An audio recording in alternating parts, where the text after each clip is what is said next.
Hello and welcome to Guitar Gear Gyan with me, Sahil Jagtiani, and in today's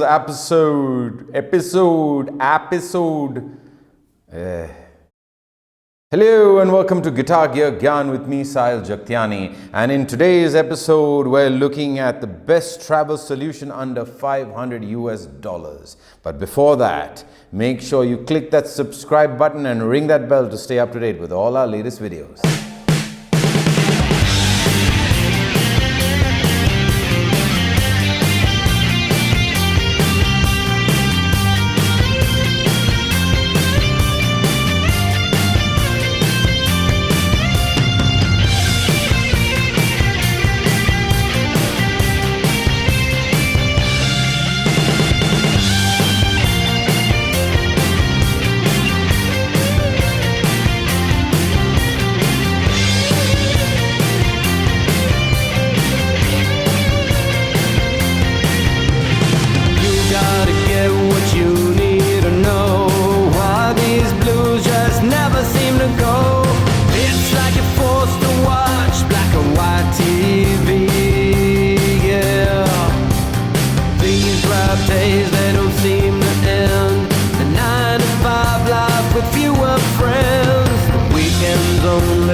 Today on the desk, we've got the Shredneck STVD in Cherry Sunburst.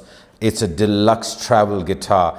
We've also got the Spirit GT-PRO in maple quilt top. It's a deluxe guitar from Steinberger. These are the two best solutions in my opinion under $500, the best travel solutions. You might say, why haven't I included the Traveler guitar? Because I did have a Traveler guitar for a long time. I had it for like a year and a half and I was just not impressed by it. So there's no point in me presenting something to you that that doesn't live up to my standard, I don't feel I want to present it as well, you know. So these are the two best solutions that I could find under $500. Now, the Shredneck guitar, the company Shredneck is famous for their practice necks, you know, the necks without the bodies just for you to play on and, you know, practice at home with. But they've introduced a range of travel-friendly guitars.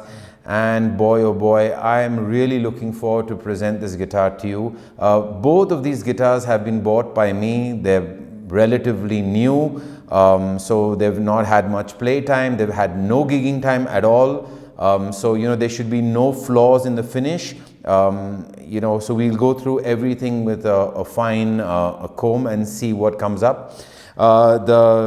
The Steinberger is, of course, you know, a very famous brand played by people from the 70s to the 80s. It's the first headless brand. You know, people like Alan Holdsworth, Eddie Van Halen, just to name a few people, you know, have been playing this brand religiously. And when it got, when it went, you know, out of commission, and then for a long time we didn't hear anything, and the market got taken over by other brands who made headless guitars. But now they've come back with a new range after they've been bought out by Gibson. Is it the same quality as before? We're going to find out. Let's take both these guitars to the bench and analyze them more in detail from our end. So on the desk, we've got the Steinberger Spirit GT-PRO Maple Quilt in blue. You've got an HSH configuration, 5-way switch, similar to a Strat in positions 2, 3, and 4. Humbucking mode in both the bridge and the neck positions. This is their HB1 and HB2 pickups with the SC1 pickup as well. Master volume, master tone. You've got this leg rest over here, which is quite comfortable. You've got your output jack over here. You've got on both the sides they've put these strap buttons just so that, you know, you can place it on the floor and not damage the guitar, and it stays upright, which is quite cool. You've got the R-Trem. It's a proprietary Steinberger system which stays in tune quite well. You have a locking point over here at the back where you can actually convert this into a hardtail, which is quite useful. You've got an engineered hardwood fretboard. Now maybe it's like an engineered rosewood fretboard, I'm not too sure. 5-piece maple neck. They say it's a D slim taper neck.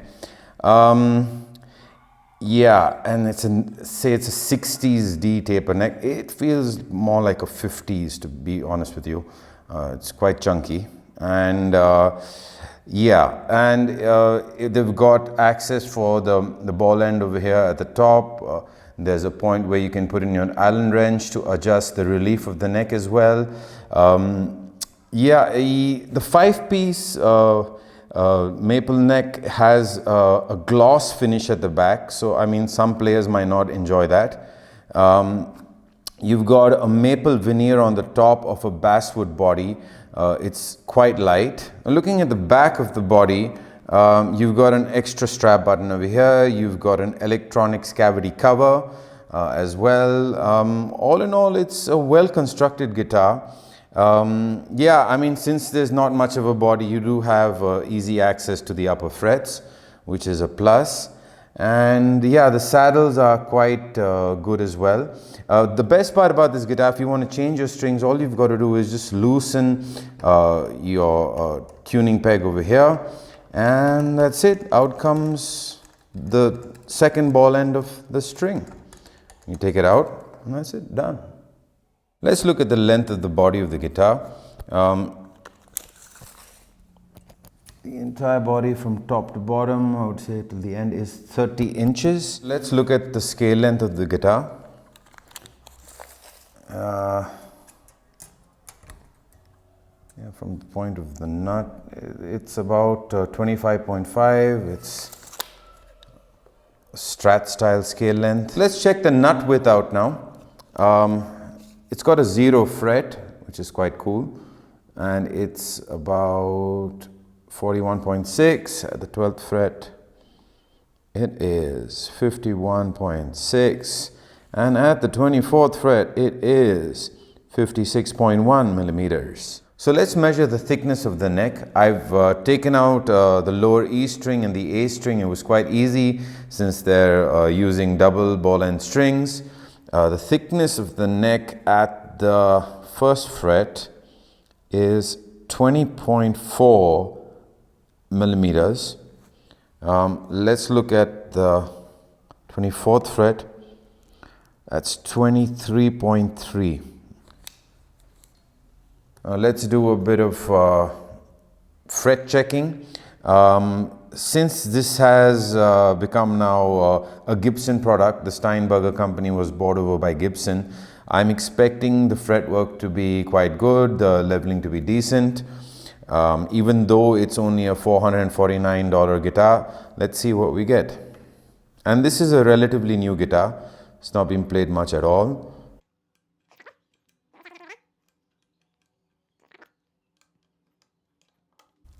Got a bit of rocking. No, that's fine. Let's go up even further. That's quite good. It's not perfect. I mean, there's a bit of movement, but it's not more than what I would expect from an Epiphone priced guitar. Yeah, this is quite good. Let's go up even further. Yeah, we got a bit of rocking over there. Fret leveling could be improved.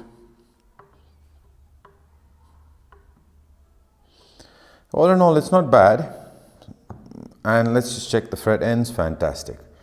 These are rolled well. The frets are rolled well. The fretboards rolled well. The finishing is really good on them. The crowning job is fantastic. No issues with that. So yeah, the fret job, thumbs up for this guitar. DC resistance of the neck humbucking position is 9.41. With the humbucker and the middle single coil, it's 3.74 k ohms. The middle single coil is 6.1 k ohms. The middle pickup and one coil from the humbucker is 3.76 k ohms. and the bridge humbucker reads 9.53k ohms. So I've set up a small rig over here to show you the tuning stability of the guitar. The tuners themselves on this R trem are a bit tough, man. I mean, you have to literally fight with them, you know, to get stable tuning done here. As you can see, it's not fantastic quality, so I'm not really hopeful about the trem bar tuning stability, but let's check that out. I've opened the latch at the back, which basically puts it into a fixed bridge mode or into a floating trem mode.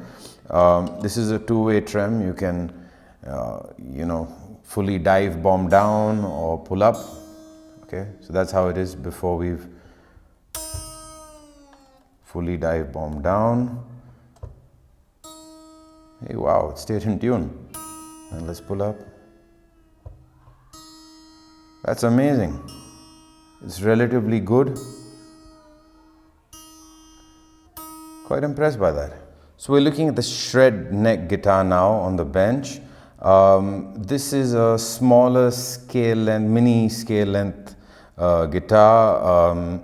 You've got an eco board, an eco fret board. I have no idea what they mean by that, but it looks really cool. Like the Steinberger, you've got a veneer on the top. They call it a photo finish, photo flame finish. That means basically they print something on a thin piece of wood and then they stick it on the top.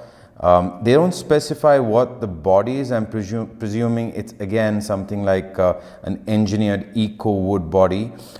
It's a maple neck. You've got two strap buttons, you've got a three-way switch, you've got two decent humbuckers, you've got a hardtail, and yeah, I mean, your hands are not going to get ripped up by these saddles. They're quite decent. High quality knobs, yeah, quite good. Three-way selector switch is quite solid. You've got a good input jack over there. Let's turn the guitar around. Yeah, it's a bolt-on neck. You can see the maple neck over here. You've got a cover, a nice black cover for the electronics cavity.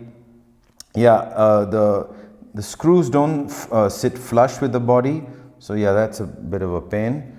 But all in all, not bad. Neck feels quite good. It's a satin finish. There's no gloss on it at all.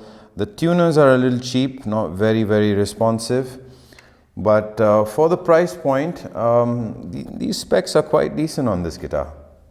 So let's look at the length of the body. It's about 33 inches. The scale length is a shorter scale length. This is interesting. 23.5 almost. Let's look at the nut width. It's 41.9 mm, and at the 12th fret it is 51.1. Let's look at the neck width. It is 16.5 at the first fret, and at the 12th fret it is 21.4. So it's a tapered neck. Let's check out the fretwork on this. Again, this is a relatively new guitar, so the fretwork should be good because we haven't played on it much at all. There's some marginal rocking, not much.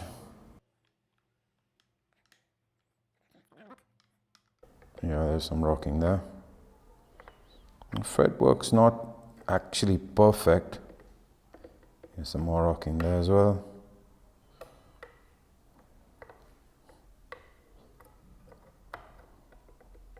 There's some rocking there.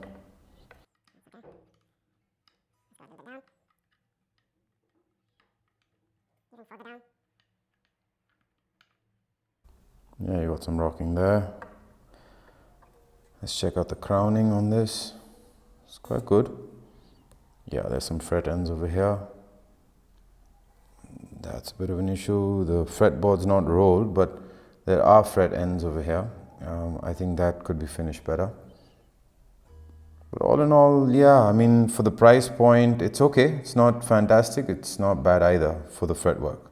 On the Shredneck guitar, you've got a varying DC resistance in the bridge humbucking position of between 18.19 to 18.20. In the middle position, it's 9.16 to 17. Okay. In the neck position, it's 12.25, and that's quite a hot set of pickups on this guitar. Since this is a budget-friendly shootout, we're going to use my Boss Katana 100 watts in the clean setting with a touch of reverb, a crunch setting, as well as the brown setting. Lincoln, my friend from Cochin's, come down specially for this. Let's get to it.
So those were the tones of the guitars. Which one was your favorite? Leave your thoughts in the comment section below. Now, what are my thoughts on both the guitars? Well, you know, I can't really say one's better than the other. I can tell you which one I like better. In my opinion, in terms of the pickups, these two are amazing. I mean, wow. Hotly wound, yeah, some vintage players might not like them, but for my kind of music, you know, I do need clarity in my songs with the guitar. Those are clear pickups. I was not happy with these pickups. I don't know why, I don't know what it is. I just didn't like the sound of these pickups, either the humbuckers or the single coil. And frankly speaking, you know, if you're not into modding your guitars, it's not worth, you know, picking this guitar up, because frankly speaking, if you're a professional player, you're going to want to put different pickups into these guitars. The earlier Steinbergers used to come with the EMG 8185 combination, and those were fantastic, okay? The finishing on this guitar, however, is amazing. The quality of the R-trem, even though I thought it might not be that good, was really good. I mean, the tuning stability is really good on this, especially when you go to town with the whammy bar. Yeah, I mean, I like the construction. I love the fret ends. I don't like the neck so much, even though they say it's a tapered 60 style neck. It's more of a 50 style neck. I loved the neck on this, although I didn't like the finish on this guitar so much. I thought the fret ends could be better. The guitar does look cool. The bridge on this was nice. The bridge on this was nice as well. So all in all, these two are different instruments for different players, you know. But yeah, if you ask me personally, I would definitely pick that up. You could even get that on sale at $199, you know. So $199 versus $449. It's a hard choice, but definitely for me, the Shredneck edges it out. In terms of the size, however, this one is smaller. So you might you know, have some issues with getting this one in the overhead compartment of a flight, but you will not have any issue with this one. So keep those things in mind. They are slightly different. Yeah, on another note, you know, Rob Chapman really went to town with this guitar with Captain Lee Anderton. And they really, you know, criticize this guitar like anything, but frankly speaking, it's not that bad. I mean, I've seen much worse Traveler guitars than this, like the Traveler guitar. So yeah, I wouldn't say that it's you know, a badly designed guitar, other than the pickups and maybe the neck shape. I think all in all, this is a really good guitar. So, you know, you've got to try out the guitars. Never just take my word for it. Go out there.